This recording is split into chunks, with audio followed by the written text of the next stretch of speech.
خب دوستان، چیزی که اخیراً اتفاق افتاده این هستش که بایننس داره بعضی از ارزها رو زیر نظر قرار میده، بعضیا رو رأی گیری میکنه برای حذف کردن و یه سری توکن ها هم وارد لیست مانیتورینگش میشن. حالا جدیداً طبق اخبار امروز 14 فروردین یک سری از ارزها به لیست مانیتورینگ بایننس اضافه شدن.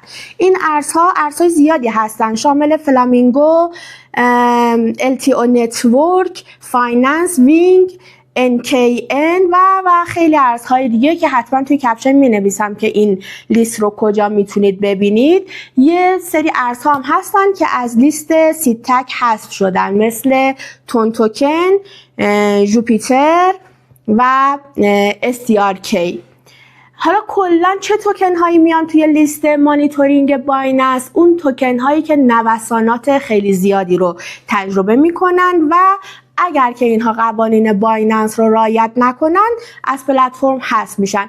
نکته مهمم برای تریدرها این هستش که هر 90 روز یک بار باید در یک آزمون شرکت کنن و حتما شرایط استفاده از بایننس رو رعایت کنن.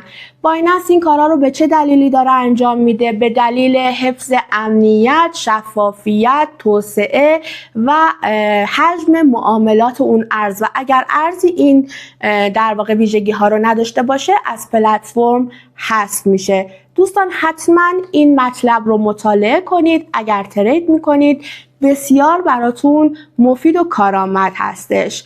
تا ویدیوی کوتاه دیگه، خدا نگهدار.